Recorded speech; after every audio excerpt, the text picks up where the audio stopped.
여러분, 한 번쯤 이런 적 있으셨죠? 기도 모임에서 흘러나온 한마디가 며칠 동안 마음 한켠을 콕콕 찔러대던 밤. 봉사 중에 받은 차가운 평가가 예배 내내 떠나지 않던 주일. 가장 친했던 신앙의 동지가 어느 날부터 시선을 피하던 그 어색한 거리. 교회에서 받은 상처는요, 다른 어떤 상처와도 다릅니다.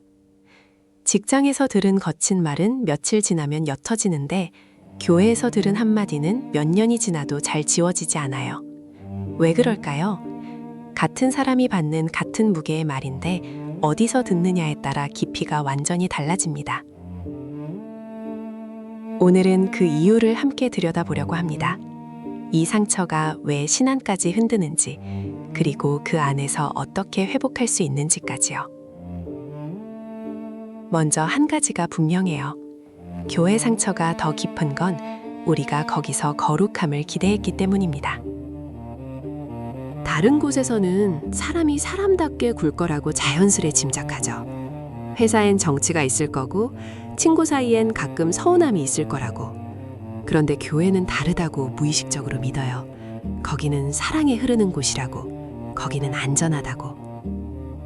그래서 그곳에서 상처가 날아오면 단순히 상처가 나는 게 아니라 신뢰의 토대가 통째로 흔들립니다. C.S. 루이스는 4가지 사랑에서 이런 통찰을 남겼습니다. 우정처럼 가까운 사랑일수록 그것이 변질되었을 때 가장 날카로운 무기가 된다고요. 같은 신앙 안에서 형성된 친밀함은 그 어떤 우정보다 깊은 결을 가집니다.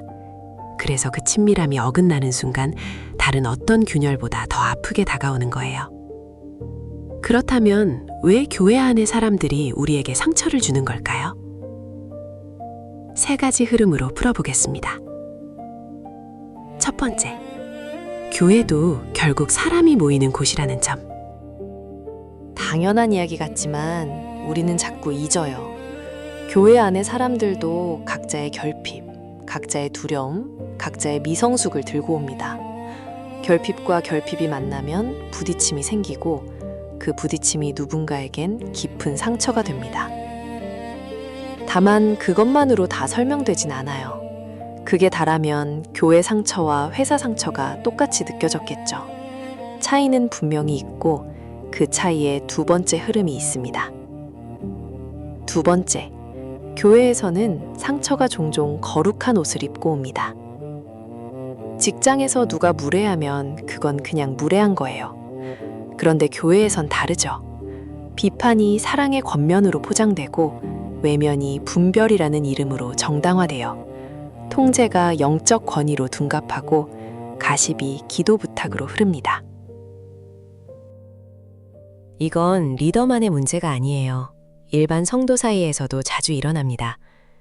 누군가 어려운 일을 겪고 있을 때 기도해 줄게요 라고 말한 뒤 그날 저녁 모임에서 그 사람의 사정을 다른 사람에게 흘리는 일. 흘린 사람은 사랑이라고 믿지만 받는 사람에겐 노출과 배신이 됩니다.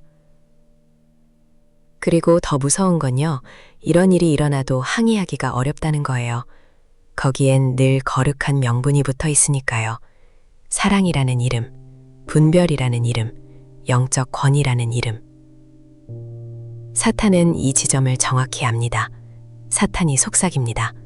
그 사람도 사랑이라서 그런 거야. 네가 너무 예민한 거야. 그러고는 또 속삭이죠. 여기서 입을 열면 너만 영적으로 부족한 사람이 돼. 헬린 아우엔이 탕자의 귀 안에서 깊이 들여다본 인물이 있습니다. 큰형이에요. 동생이 돌아왔을 때 환영하지 못한 그 형의 분노는 표면적으로는 정의처럼 보였지만 실제로는 자기에 의해서 나온 것이었다고 나우엔은 말합니다. 교회에서 우리에게 상처를 주는 손은 종종 큰형의 손입니다. 자기는 잘하고 있다고 믿는 손, 자기는 옳다고 믿는 손. 그래서 다른 사람을 평가하고 거리 두는 것이 의로운 일이라고 생각하는 손이요. 3번째, 교회 상처는 하나님과 사람을 동시에 흔든다는 점. 이게 정말 핵심이에요. 다른 관계의 상처는 그 사람과의 관계만 다칩니다.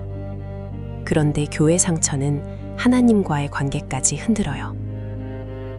하나님이 사랑이라면서 왜 저런 사람을 그 자리에 두시는 걸까? 기도하면 다 들으신다면서 왜 내 마음만 짓밟히게 두시는 걸까? 이 질문은 정당합니다. 정직한 질문이고요. 그런데 정직하다고 해서 안전한 건 아니에요.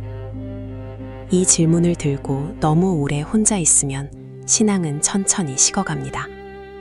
그리고 어느 날 알게 되죠. 내가 교회에 가지 않게 된 게 아니라 내가 하나님에게서 멀어졌다는 사실을요. 사탄은 정확히 이 흐름을 노립니다. 사탄이 속삭입니다. 사람이 미우면 하나님도 미운 거야. 같은 거지. 그리고 또 속삭입니다. 기도해도 안 들어주시잖아. 거봐, 너 혼자야. 여러분, 이건 거짓말이에요. 사람의 미숙함과 하나님의 사랑은 같은 무게가 아닙니다. 성경에서 욥은 친구들에게서 깊은 상처를 받았어요. 자기를 위로하러 온 친구들이 오히려 자기를 정죄하는 그 자리에서 욥은 절규합니다. 내가 너희에게서 받을 위로가 어디에 있느냐? 그런데 욥기의 마지막에 하나님은 그 친구들을 책망하시고 욥에겐 2배의 회복을 주십니다. 이건 우리에게 보내시는 메시지예요. 사람이 너를 정죄해도 나는 너를 정죄하지 않는다는. 그렇다면 어떻게 해야 할까요? 3가지를 나눠보겠습니다. 첫째, 상처를 부정하지 마세요. 신앙인에게 가장 위험한 거짓말 중 하나가 상처를 받지 않은 척하는 것이 영적인 거다라는 말이에요.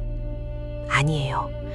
예수님도 친구의 무덤 앞에서 우셨고 다윗도 시편 42편에서 내 영혼아 네가 어찌하여 낙심하며 어찌하여 내 속에서 불안해하는가 라고 자기 마음을 그대로 토로했습니다.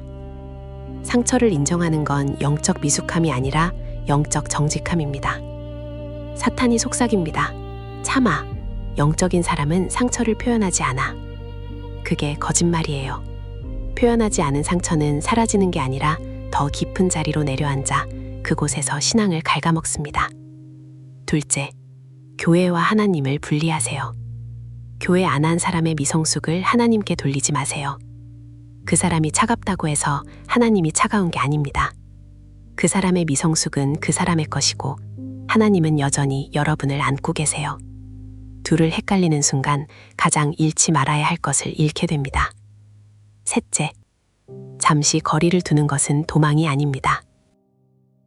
너무 깊은 상처는 같은 자리에서 회복되지 않을 때가 있어요.